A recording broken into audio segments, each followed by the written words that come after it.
চারজন সন্তান কোরআনের হাফেজ, মহিলা তো কবরে গেছে, এর স্বামী কোথায়? মসজিদের ইমাম বলতে আছে, হুজুর স্বামী অনেক আগেই মারা গেছে, মারাত্মক অসুস্থ হয়ে দুনিয়ার থেকে বিদায় হয়ে গেল। মহিলাটা বিধবা হয়ে গেছে, ছোট বাচ্চাগুলা একেবারে ছোট, দুইটা ছিল একটু বড়, দুইটাই তখন মাদ্রাসায় পড়ে। আমি আমার চোখ দিয়ে দেখছি মহিলাটা ফজরের টাইমে মানুষের দোকানে দোকানে গিয়া কেতলি ভরে ভরে পানি পৌঁছায় দিত।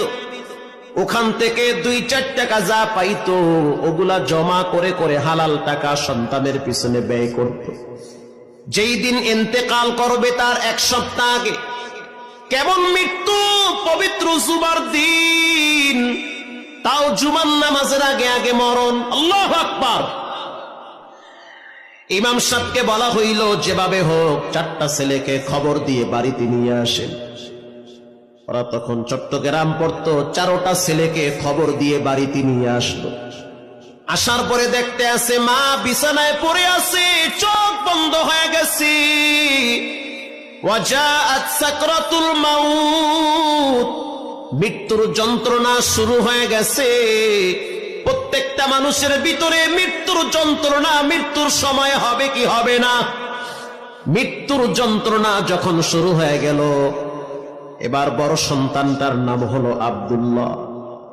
আব্দুল্লাহ তখন মায়ের মাথার পাশে বসে বলল, মায়ের মাথায় হাত বুলায় দিয়া বলে, ও মা, টেনশনের কোনো কারণ নাই, আমি আপনার মাথার কিনারায় বসে বসে সূরা ইয়াসিন তেলাওয়াত করি। সূরা ইয়াসিন তেলাওয়াত করতেছে, মা খুব শান্তি পাইতেছে। কিছুক্ষণ পর মা নিজেই বলতে আছে, আমার ছোট ছেলেটা ও যেন একটু সূরা মুলুক তেলাওয়াত করে। এবার সূরা মুলুক তেলাওয়াত করলো পরের সন্তান। তৃতীয় সন্তানকে বলা হইল, তুমি সূরা রহমান তেলাওয়াত করো। সবাই ছোট বাচ্চাটা মায়ের কিনারায় বসে আছে আর মায়ের পাটা টিপে দিতেছে আর বলতে আছে, আল্লাহ মায়ের আরো কিছুদিন দুনিয়াতে বাঁচায়া রাখেন। মা তখন বলতে আছে, সময় নাই, চলে যেতে হবে। বাচ্চা মানুষ বুঝে না, বলতে আছে, বাবা এত এতিম করে কবরে চলে গেল, তুমিও যদি কবরে চলে যাও, আমরা 4টা ভাই কাকে নিয়ে দুনিয়াতে বেঁচে থাকবো? বড় সন্তানটাকে বলল, ছোটটাকে একটু আমার হাতের কিনারায় ডাক দাও। মা বাবার কলিজার ভিতরে ছোট বাচ্চার প্রতি মহব্বত বেশি। এবার ছোট সন্তানটা যখন মায়ের হাতের কিনারায় আসছে, মা তখন ছোট বাচ্চাটার মাথাটা টাইনা বুকের কাছে নিয়ে বলতে আছে, আল্লাহ তুমি আমার এই বাচ্চাটাকে দীর্ঘনেক হায়াত দান করো, আমার মৃত্যুর পরে যেন ওরা একটু দোয়া করতে পারে, সেই তৌফিক দান করো।